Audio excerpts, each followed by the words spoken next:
ইমাম মাহদীর আগমনের কার্যক্রম কর্মসূচি আরম্ভ হবে টর্নেডো, সাইক্লোন, টাইফুন, ভূমিকম্প, ভয়ঙ্কর ক্লাইমেট চেঞ্জের মাধ্যমে।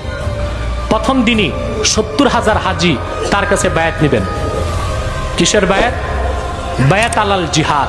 প্রথম যুদ্ধেই অধিকাংশ মুসলমান শাহাদাত বরণ করবে। দাজ্জাল যখন বের হবে, ইমাম মাহদী কোণঠাসা হয়ে চলে যাবে দামেস্কের জামি মসজিদে।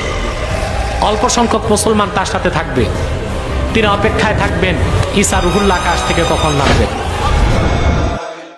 ইমাম মাহদী আলাইহিস সালাতু ওয়াস সালাম আসবে, যখন আসবে তখন এই কোরআনের বিধানগুলো সারা পৃথিবীব্যাপী কায়েম হয়ে যাবে। যখন চরমে পৌঁছে যাবে, পৃথিবীর কোথাও ন্যায় বিচার বলতে কিচ্ছু থাকবে না, তখন ইমাম মাহদীর আত্মপ্রকাশের সময় আসবে।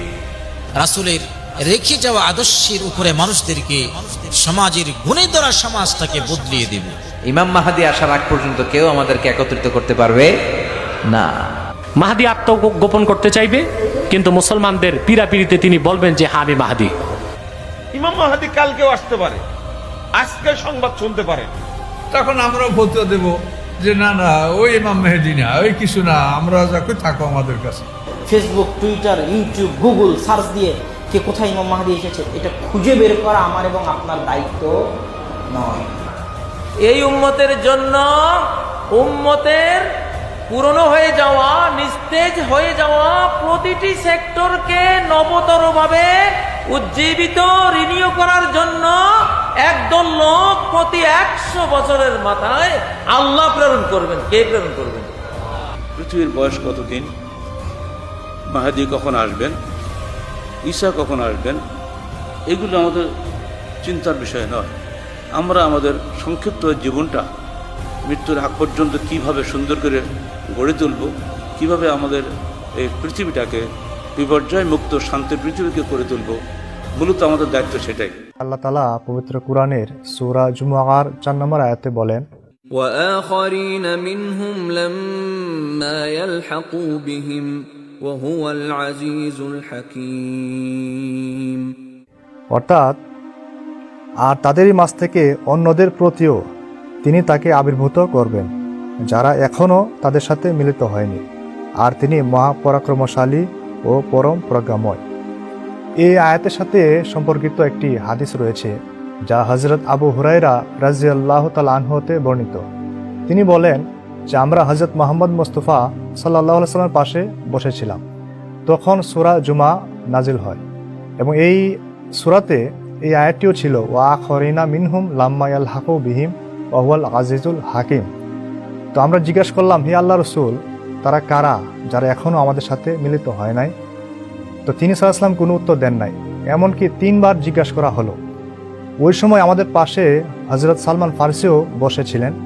তো তিনি সাল্লাল্লাহু আলাইহি ওয়াসাল্লাম সালমান ফারসির কাঁধে হাত রেখে বললেন যে লাউ কানাল ঈমানু ইনদা সুরাইয়া লানা লাহু রিজালুন আও রাজুলুন মিন হাউলাই, যে ঈমান যদি সুরায়া নক্ষত্রেও চলে যায়, তথা হইতে এই সালমান ফারসির বংশে অর্থাৎ পারস্য বংশের এক বা একাধিক ব্যক্তি সেই ঈমানকে আবার পুনরায় পৃথিবীতে ফিরিয়ে নিয়ে আসবেন। আরেকটি ব্যাপার হলো যে কুরআনী শরীয়ত শেষ যুগে আবার আকাশে উঠে যাবে। এই ব্যাপারে আল্লাহ তাআলা পবিত্র কুরআনের সূরা আস-সাজদার 6 নম্বর আয়াতে বলেন, ইউদাব্বিরুল মিনাস সামাই ইলাল আরদি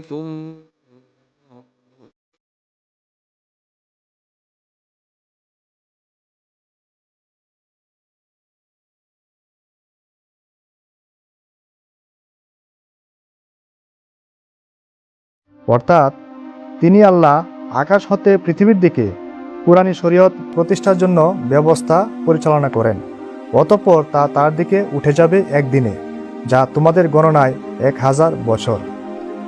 এখন প্রশ্ন হলো, এই 1000 বছর কখন থেকে আমরা গণনা করব?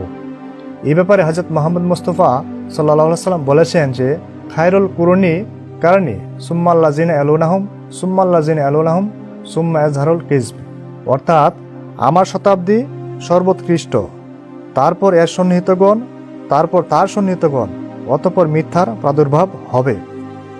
তো উপরোক্ত কুরআনের আয়াত এবং হাদিস হতে এই বিষয়টি অত্যন্ত স্পষ্ট হয় যে হযরত মুহাম্মদ মুস্তাফা সাল্লাল্লাহু আলাইহি সাল্লামের পরে 300 বছর ছিল ইসলামের স্বর্ণযুগ, এবং এই 300 বছর পর থেকেই ইসলামী যে শরীয়ত, কুরআনী শরীয়ত আবার আকাশে উঠে যেতে আরম্ভ হয় বা শুরু করে।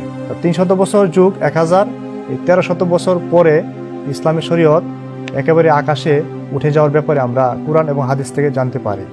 এবং এই 1300 বছর পরে এবং 1400 বছরের শুরুতে বা শিরোভাগে হযরত ইমাম মাহদী আসলাম যে আসবেন বা আগমন করবেন, এটাই হলো তার আসার সঠিক সময়, যা আমরা কুরআন এবং হাদিস থেকে জানতে পারি। হযরত আবি কাতাদা রাদিয়াল্লাহু তাআলা আনহু তিনিও এই বিষয়টি বলে গেছেন যে হযরত মুহাম্মদ মুস্তাফা সাল্লাল্লাহু আলাইহি ওয়াসাল্লাম বলেছেন যে ইমাম মাহদী সম্পর্কিত ভবিষ্যৎবাণী বা লক্ষণসমূহ 200 বছর পরে দেখা দেবে। এটি মিশকাত শরীফের হাদিস। এবং এর সমর্থনে মুল্লা আলী কারি রহমতুল্লাহি আলাইহি লিখেছেন, সেই 200 বছর পর যা 1000 বছর পর আসবে, এটি ইমাম মাহদী আলাইহিস সালামের প্রকাশ হওয়ার সময়। তো অতএব উপরোক্ত আলোচনার প্রেক্ষিতে আমাদের কাছে এই বিষয়টি অত্যন্ত স্পষ্ট হয়ে যায় যে ইমাম মাহদী আসলাম আসার যুগ আসলে কোনটি। হযরত ইমাম মাহদী আসলাম আসবেন 13 শতাব্দীর শেষে, 14 শতাব্দীর শুরুতে বা শিরোভাগে। অতএব বন্ধুগণ, আপনারা দেখলেন কুরআন হাদিস থেকে এটি স্পষ্ট যে ইমাম মাহদীর আগমনের সময় আরও 100 বছর পূর্বেই অতিক্রান্ত হয়ে গেছে। যুগের চাহিদা অনুযায়ী আজ বিশ্বের প্রতিটি বিষয় এবং আমরা নিজেরাও এই কথার সাক্ষী যে আল্লাহ তাআলার পক্ষ থেকে ইমাম মাহদীর আগমন অনেক আগেই আবশ্যক হয়ে গেছে। তাহলে এমন তো নয় যে আমরা কোনো সত্য ইমাম মাহদী দাবিকারককে চিনতে পারিনি, অথবা আমাদের হেদায়েতের জন্য কেউ আমাদেরকে আহ্বান করেছেন আর আমরা তাকে অস্বীকার করে মুখ ফিরিয়ে নেইনি, নতুবা আমাদের চোখের সামনে কোনো ব্যক্তি ইমাম মাহদী হিসেবে দাবি করে বিশ্বব্যাপী ইসলামের বিজয় অভিযান চালিয়ে যাচ্ছেন আর আমরা কোনো ধরনের যাচাই বাছাই ছাড়া তাকে অগ্রাহ্য করে বিশাল বড় ভুল করছি না তো? আল্লাহ তাআলা আমাদের সবাইকে সত্য ইমাম মাহদীকে চেনার এবং তাকে মেনে তার সৈনিক হবার তৌফিক দিন। আমিন।